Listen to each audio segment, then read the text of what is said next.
How's everybody today? Looks like it's nice out there. Good. Thank you, guys. I'm really hoping, even though these ladies have been allowed to bring their computers in again, that it won't be as exciting as Thursday. But we'll see. We'll see. Good. All right. Thank you, everybody. So a little bit of an update here, an announcement for you. A couple announcements. The State Department has no higher priority than ensuring the safety and security of Americans, whether at home or abroad. To that end, President Trump has made it a priority to bring home Americans unjustly detained overseas. Yesterday, Secretary Rubio joined President Trump in welcoming home Ksenia Karelina to the Oval Office, who was wrongfully detained in Russia for over a year. In his first 100 days, the 47th president has secured the release of 47 unjustly held Americans. No administration has worked so hard or so quickly to bring home U.S. citizens imprisoned abroad. That is because of the leadership of President Trump, and we are committed to bringing home every single American who is wrongfully detained around the world. Secretary Rubio also joined President Trump in the Oval Office today for a meeting with the Canadian Prime Minister.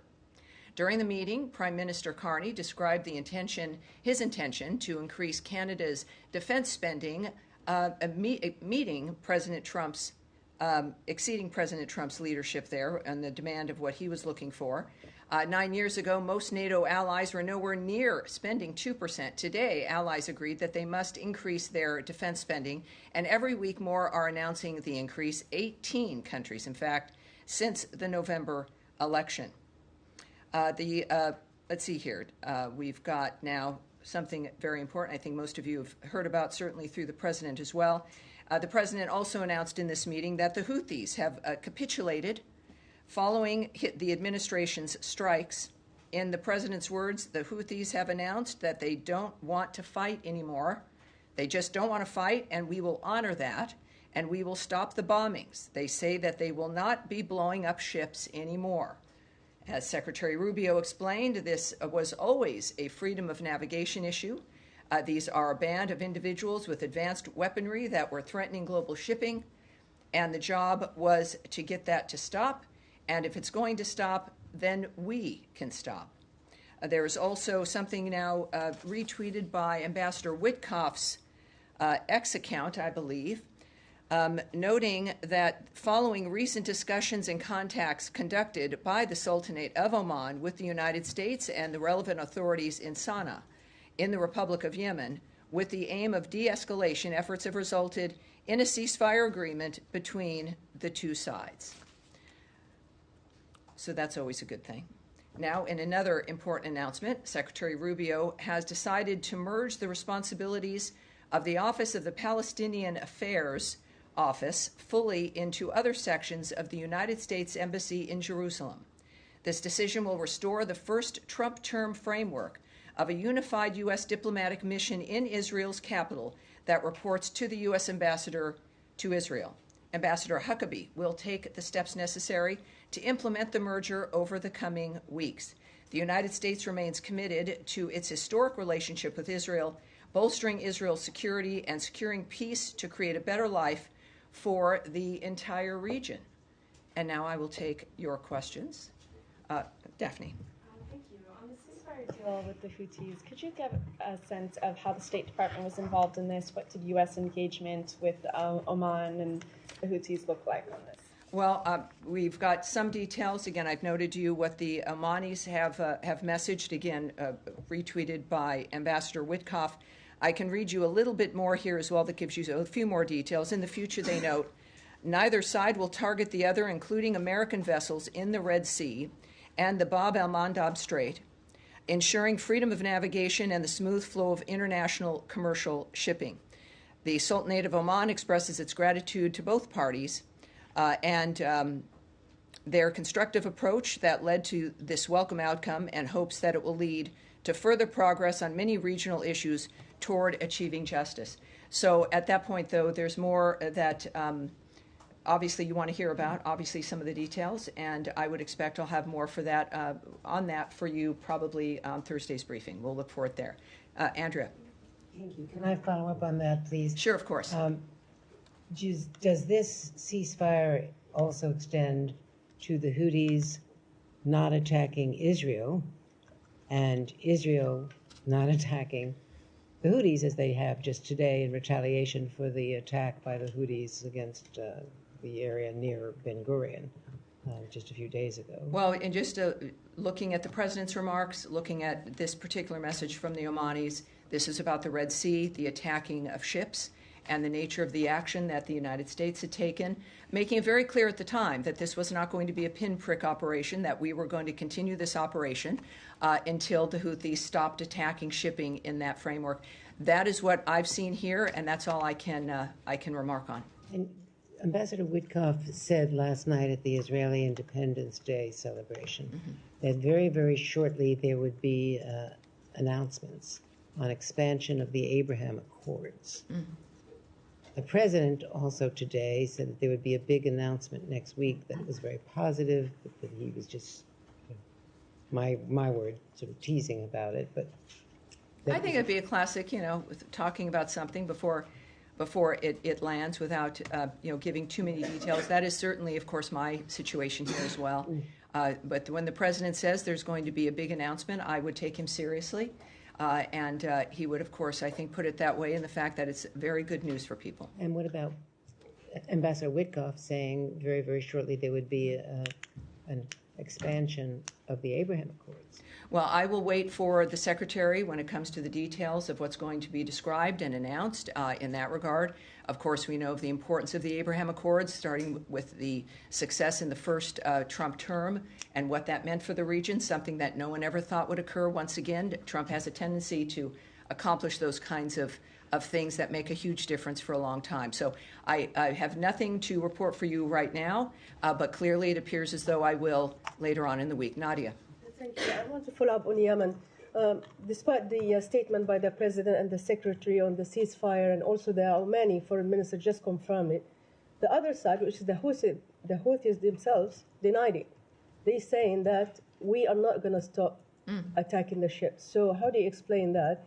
Are they not? Well, they're a terrorist group, so, Or they playing for public consumption? I use, for my basis of who to listen to and who to take seriously, of course, is the President of the United States, Ambassador Witkoff, the Secretary of State, Marco Rubio. I think that, as what we've said, of course, also when it comes to other situations, is that we look to actions, not words. And clearly there's been development here that the President shared, and I think his words are the words that one needs to rely on. And the attack on the port of Sana'a, as you know, Sana'a now is completely out of service. 20 million people are affected as a result. Was this attack coordinated with the United States, or do you think this is more like a collective punishment against civilians in Yemen as well, because they won't be able to use that port anymore? Well, I certainly, I would refer you to the DOD regarding any questions about American action, certainly with the operations that we'd had against the Houthis and the shipping issue. But I can't speak to any action, of course, that Israel may have taken or the nature of any of that. But in regard to the rest of this, President Trump categorized this as some very good news. That the Houthis announced, again, they don't want to fight anymore, and that we will honor that and stop the bombing. He said they have capitulated. And again, we had a very specific framework there, but again, I'd refer you to the DOD in regard to that. Matt Lee, interested in the subject line? Sure. I still just don't really understand what, I mean, if the Houthis have only agreed to stop attacking American vessels, and you guys have only agreed to stop attacking Houthi targets, that does not really fall into line with what Secretary Rubio has said, which is attacks on all international shipping in the Red Sea. Well, it was that venue. It was that arena regarding the Red Sea and the shipping within that framework. I understand that, but if this is a deal that's just the U.S. and the Houthis and no one else is included, and the Houthis are still going after French ships or German ships or Israeli ships or whoever, I'm not quite sure how this is anything other than you guys just saying, okay, we won, we're leaving, but Well, terrorism and I don't recall those lines being used. What I can say is that Secretary Rubio said this was always a freedom of navigation issue. And, of course, our approach was the fact that they had struck ships hundreds of times, including our ships, in that area. And this is one of the cases where we, again, a very transparent administration, a president who is speaking and will speak on what's happening, what he's planning, what we hope for, what he has heard. And I would take him at his word in that regard. Of course, Secretary Rubio was in the Oval Office at this point. I would encourage all of us, and I'm looking forward to it too, to getting more details on the nature of how it manifested. That always, of course, interests us. We have a sense here with what Ambassador Witkoff tweeted, that Oman, of course, was involved, and that there's an understanding that this is moving forward. So we will no doubt have more information, and I think we'll have our answers when we do. And then yes, ma'am. Wait, hold on, Tammy. When this moves away from the Middle East, can you just remember I asked you if there was a reaction to the German chancellor election? So when we get to Europe, or whatever, can you? Matt. Thank you. Thanks. Jillian. Off topic, if I may, because I've got to. Of course, leave I in a understand. moment. Sure. Question on China. There's going to be a vote in the House tomorrow where members are going to have to kind of decide if they want to support Republican efforts to sort of push back against Chinese Communist Party influence in U.S. academia.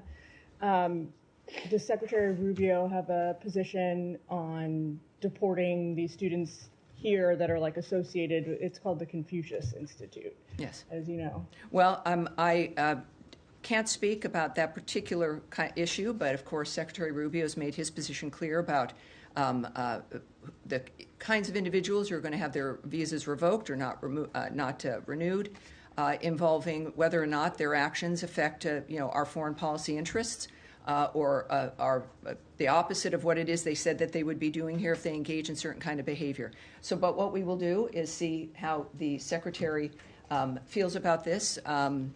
And I do expect to talk with him a little bit later. But so we'll take that back and get it back to you because I know you're going to be reporting on that. But we'll do that. Also, one more, if I may. Can you tell us? There's plenty of criticism, as I'm sure you're aware of, out there. Folks who say the new dual-hatted role for the secretary is problematic. Can you tell us how he feels about being appointed national security advisor? Well, what I can tell you is that this is a man who accepted a job because he knew he could do it. He is here, has had tremendous success as Secretary of State. He also knows what's required there. He's in the White House a great deal. He has an excellent relationship with the president. And if the president's going to ask him to do something, the president feels also that he would be obviously a good fit, or he wouldn't have asked him to do it in an interim basis. I have found, and I can just speak to my own experience with him, that Secretary Rubio is very focused. He enjoys being here. He likes his work. I think, and most of the time, he loves his work. This is a man who's committed to wanting to make a difference in the world, and we're in a remarkable time where someone with his family background and experience, as with President Trump's, as with mine, as with many of you, maybe sometimes find ourselves surprised to be in this building and working and doing this kind of job. I find Secretary Rubio to hold that honesty about the reality of our situations really close to his heart, and I see that in his work and how he responds to people and what his goals are. So I think it's fair to say that he enjoys what he's doing, that he's grateful for the opportunities, and he's going to be with everyone talking about, the last person who held this was Kissinger. I think what we're looking at is a new age in the 21st century, and Marco Rubio is going to, I think, have a tremendous impact. Yes. Going back to the Middle East, on this deal with the Houthis, were the Israelis informed prior to the president's announcements in the Oval Office that this understanding had been reached between the U.S. and the Houthis? I can't speak to that at this point. Okay. And then on this foundation that was teased this weekend about delivering aid to Gaza, the UN and aid community have unanimously rejected this. They say that it goes against the humanitarian principles of objectivity. Is the U.S. going to take that criticism into account as it tries to move forward on this, or is it a done deal and we should expect? Well, first of all, I'm not going to get ahead of what will be a very important announcement for those who know, speaking about the issue of getting aid into Gaza. That That information will, I think, be forthcoming, certainly in a few days. So I'm not going to get ahead of the nature of what complaints might be or who is unhappy, but I have a feeling that I'll have plenty to say, as will many others, when this is formally announced. And it will be very, very good news, so we're looking forward to that. Yes, sir. I have 2 questions, if you don't mind.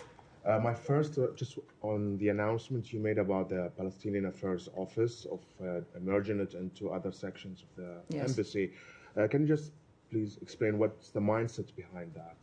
Given that a few weeks ago also the department eliminated the position of the security coordinator in the West Bank.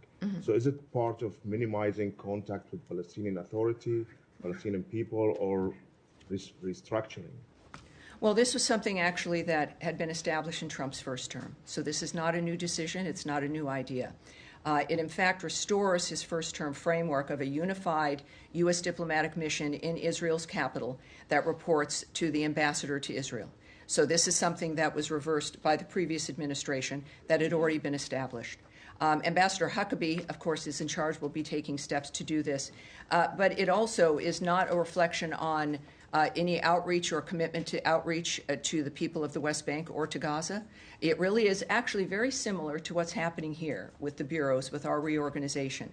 It is making sure that the issues that are important are all working together, right, are not segmented out, so that the interests of the embassy, very, very much like the interests of our foreign aid and other actions, can work together in the Bureau as one entity. And that was the intention of that. And again, it was established in the first term. And now this is just being restored effectively to reflect the president's vision. My second question is, today the Egyptians, some sources in Egypt said that they received a U.S. proposal for a ceasefire in Gaza. This happened a few minutes before the president himself announced that there will be good news. Can you confirm that you've delivered to the mediators any No, I can't. Yeah, I can't speak to what sources might say or to speculate or what might or might not still be negotiated. What I do like is the fact that there are a few things that might be the big good news coming up. Now, won't that be nice? So this is something that, what is this? So it's Tuesday, so we have a few days left to go. But it's going. But there is good news. I think, just like today with the news of the Houthis, that there's good news and that the work can reap dividends, as we've seen in the past with President Trump's intentions in his work. So I'm sorry, I can't answer that specifically. Yes, sir. Thank you very much. On March 8th, you ended the waiver that allowed Iraq to import electricity from Iran. But Iran continues to import electricity to Iraq. What is your comment on this? Well, as part of the maximum pressure campaign, the waiver for, you're right, for Iraq to import Iranian electricity was not renewed last month, March of 2025. The government of Iraq is taking steps to secure alternate sources of electricity, including through expanding gas capture and increasing imports from other neighboring countries. Some of these efforts are directly benefiting U.S. companies, including the recent signing of memorandums of understanding with UGT Renewables and GE Vernova. And, of course, we continue to support all of efforts, all of the Iraqis' efforts to end their energy reliance on Iran. All right. Yes, sir. Yes, hi. Thanks, Tammy. U.S. Special Envoy for Africa, Massad Boulos, said yesterday on X that the DRC and Rwanda had submitted draft proposals ahead of a peace plan. And parallel to that, the Rwanda's foreign minister today actually told AFP that they had agreed and set out on a calendar and that there would be a meeting of the foreign ministers end of May or mid-May in Washington, and then a final, hopefully, peace agreement in June in Washington. Can you confirm any of those? Of that well, calendar? what I can confirm is this: of course, the important, historic meeting that Secretary Rubio established that happened on April 25th with the foreign ministers of the DRC and Rwanda. Occurred, of course, and at this meeting, both sides committed to reaching a resolution. This is a decades-old conflict, and they signed a declaration of principles. The date involved in that was May 2nd, which was a date for them to make additional outlines of what it was they were going to do to reach that principle and that goal of ending that conflict.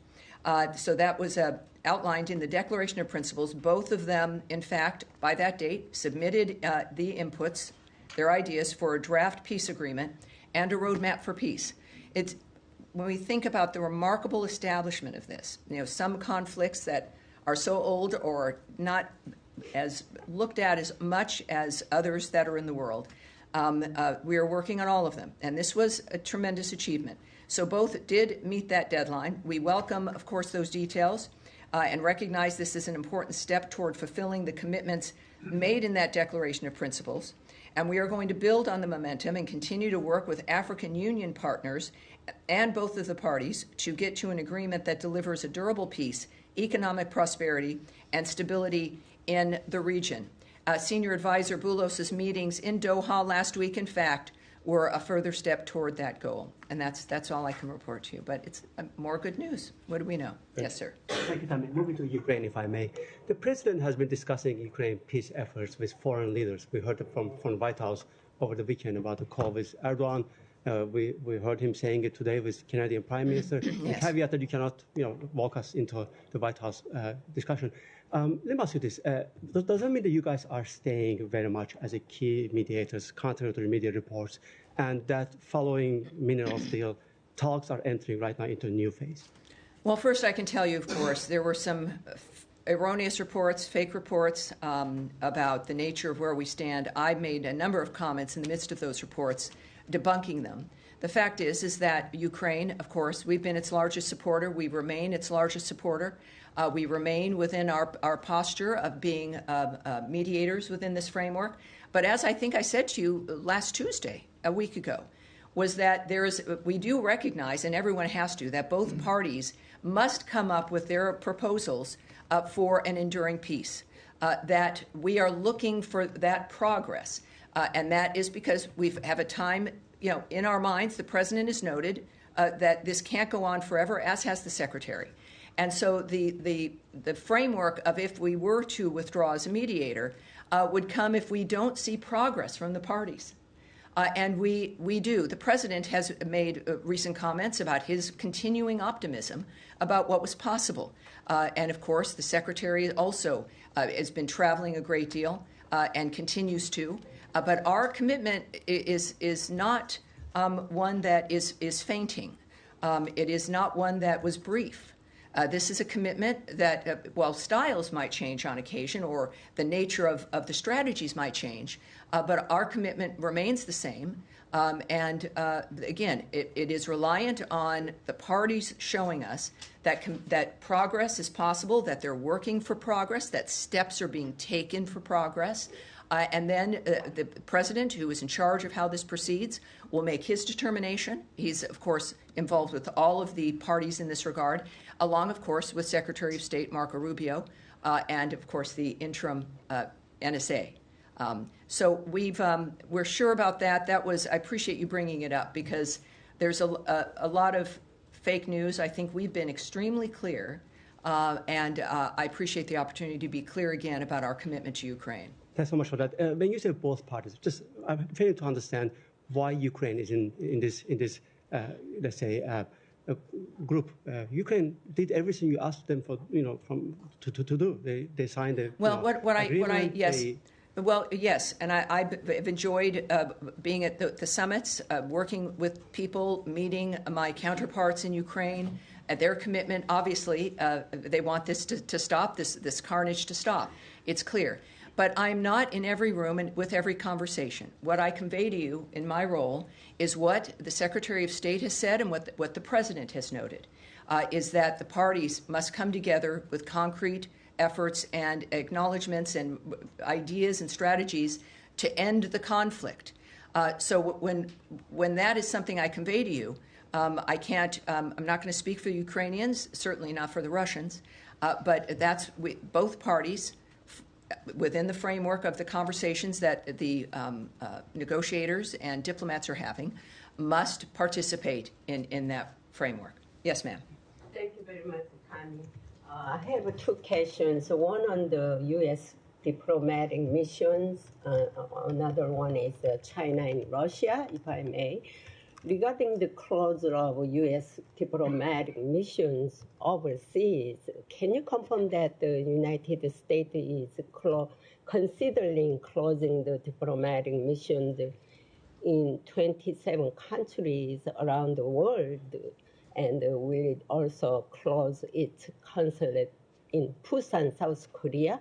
And the second question, it has been reported that Chinese companies are producing missiles in Russia, and Russia's Kremlin announced that it would strengthen solidarity with China to celebrate the victory days. What are you concerned about China and Russia's military cooperating? Well, what I've said several times from this podium is that there are several nations that are responsible for helping move the carnage that is unfolding in Ukraine in this war. That many nations are responsible for the nature of how it continues. And I've stated that several times. The State Department has as well. And so I'm going to leave that there. Regarding our missions and our consulates, I have nothing to report for you at this point regarding the nature of what will be transpiring, but I will ask if we can take another look at perhaps if there are announcements or any updates on that particular dynamic. We'll get back to you, certainly. Thank you. Yes, sir. Glasses. Yesterday, there was a meeting of United Nations Security Council where all the permanent and non-permanent members were there, including U.S. That meeting was on the Pakistan-India tensions, and all the members were of the view that the only way to resolve Pak-India tensions is to resolve the Kashmir issue. And I'm sorry, to do what? The Kashmir issue should be resolved. The Kashmir issue, yes, Kashmir of course. should be resolved through UN Security Council resolution, which were adopted and approved like many decades ago. U.S. also approved it. So just wondering if you want to say about something about any position. There's, as we know, this is a dynamic, serious issue. So I'll repeat some of what I've said before, but as you know, I'm limited here. It remains an evolving situation. We clearly are still closely involved in monitoring. We continue to urge Pakistan and India to work towards a responsible resolution that maintains long-term peace and regional stability in South Asia. We remain in touch with the governments of both countries at multiple levels. We are not watching from afar in that regard. We are engaged. We're aware of various reports that are happening in the midst of this very delicate situation. And of course, I think not being involved certainly in the phone calls, it's comfortable to have tremendous trust in the President and in the Secretary of State when it comes to how this is unfolding. All right, yes, sir. Yeah, thank you, we'll move on. Do you confirm that there is a meeting with Iranian this Sunday? This is the first. And the second one, is there any connection between the Houthis ceasefire and your diplomatic engagement with Iran? This is the Houthi dynamic and other things that are unfolding. We have news every day, fortunately, much good news. And this has been a commitment from day one, right? From the moment and before, certainly back to his first term, what President Trump has been interested in. So while we're going to have all kinds of things that might happen at the same time, it's important to not conflate them. That we have results of things that have been worked on for weeks and months that are now coming to fruition. Also, the President's interest in, as an example, the aid to Gaza and his personal involvement and commitment to having that get resolved is something that does make things move faster, but everything his administration does is fast-moving.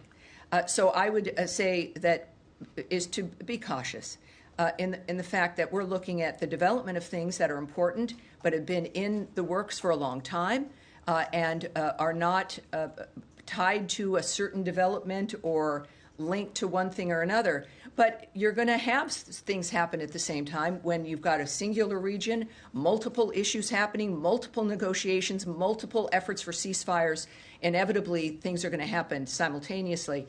But I think that is the result of the kind of work that we've been engaged in for weeks now. And so that's all I can say about that. What about the meetings with Iranian this Sunday? We've had that question before. Certainly last week we addressed it. I have no specifics for you about what is occurring, and I can't confirm what will occur. But as soon as we do, and if we do, you will hear it right from this podium. No meetings All right, yes, sir. so far. Thank you. My colleague let me ask one of my questions, but the Trump administration released a budget blueprint on Friday. It's not a leak or a draft. It's an actual budget blueprint that they send to Congress, and it includes massive cuts for the United Nations. So with Ambassador-designate Waltz heading there, presumably at some point this year, I mean, what is going to be his mandate? Is he going in with priorities to advance certain U.S. interests, or is he going in with more of like a Secretary McMahon's mandate to kind of start to unwind things, so to speak? What is his mandate going to look like? Well, I think that conversation is something that President Trump and soon-to-be Ambassador Waltz would be having. What we do know is that what the White House submits to Congress is a budget that reflects their commitments and what they want, and it certainly is consistent with the nature of what they're trying to do with government, which is not just for the sake of making it smaller, but making it more efficient. You've got to be nimble, and you've got to know what your mission is. You've got to be spending money based in a way that is a reflection of what the American foreign policy is, what our values are, and that bigger doesn't necessarily mean better. It certainly doesn't mean necessarily that you can get things done.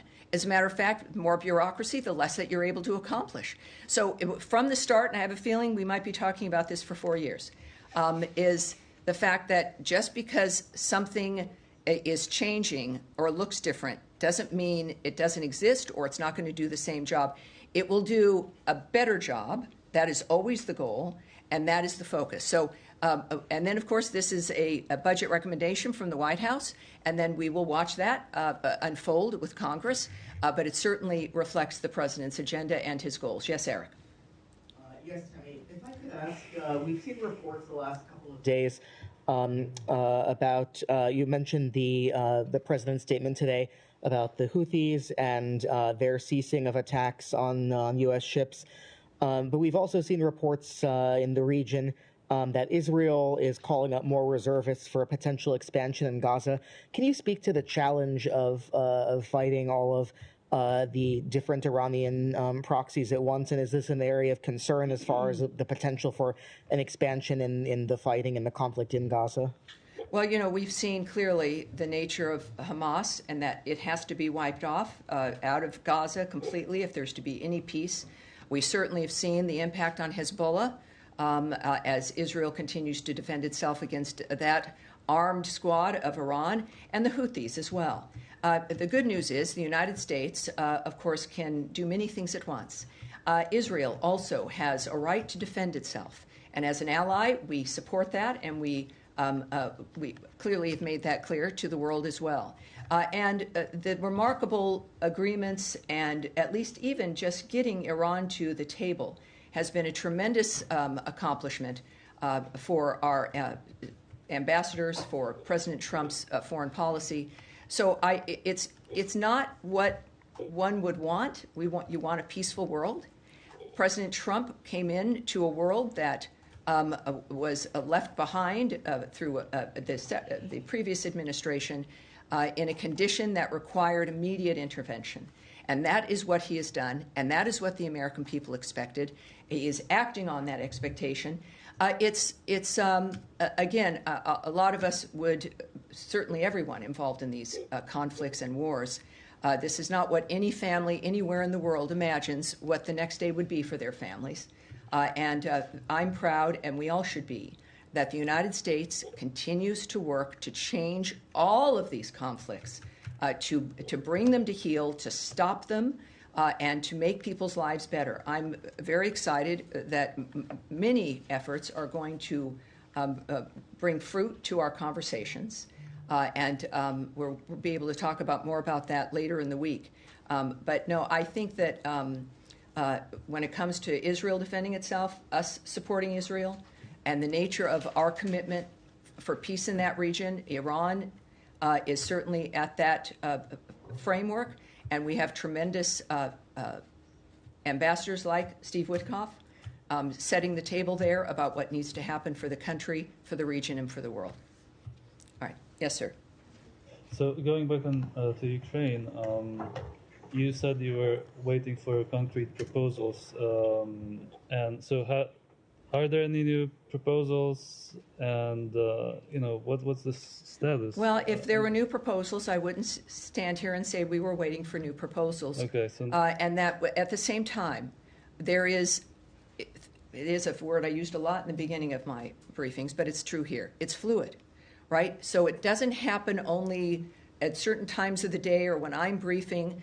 These are efforts and conversations that I have to say are really 24/7, right? There's action in each part of the world in making a difference here and finding a common ground.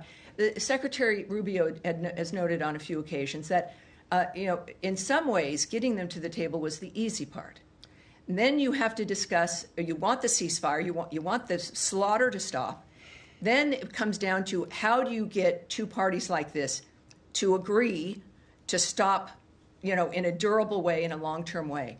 That's the difficult part. We've got to get to that ceasefire part. But the conversations, that's why there's been this dynamic of we've got to see progress in order for us to understand the process and how our process and how our posture in that will continue. And that becomes the question. So let me ask you a more broad question. You ask me in a different way. No. All right, give it a shot. With regards to the negotiation, but also broader, do you still support the principle of territorial integrity and not changing? That's a much easier, much different question. By force. Obviously, I'm not. Now, if we were at a seminar somewhere at my alma mater at USC, I would love to have that conversation with you, but I won't here today. Matt, so you wanted me to follow up on the German elections? Is that right? No. The election of the chancellor. Yeah. If you have something. Yes. So we congratulate Friedrich Merz on his election as chancellor in Germany.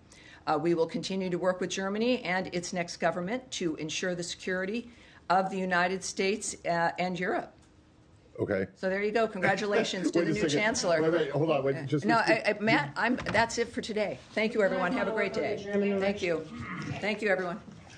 Oh, well, yes. Actually, there is one more thing. And thank you for this as we move on from congratulating people. There is two individuals that I think this is an important thing and that I wanted to make note of, and certainly the people that I work with wanted to make note of. So before we conclude officially, I want to take a moment to honor the lives and legacies of two towering figures in American diplomacy, Ambassador Ruth Davis and Ambassador Lino Guterres, both of whom we sadly lost in recent days. Ambassador Davis was a trailblazer whose distinguished service as a director of the Foreign Service Institute and the Director General of the Foreign Service shaped generations of diplomats. Ambassador Guterres served our nation with great distinction as U.S. Ambassador to both Argentina and Nicaragua. A steadfast champion of diplomacy, his commitment to service inspired many. We remember them not only for their contributions to our country, but for the grace, wisdom, and integrity they brought to the craft of diplomacy. Their absence leaves a profound void, and their legacies endure. May their memories continue to inspire us all. Again, Ambassador Ruth Davis and Ambassador Lino Guterres. That's how we'll end today. Thank you, everyone. Have a great day. Thank you for mentioning them. Tammy? Yes, can someone come up and get this iPad for me, please?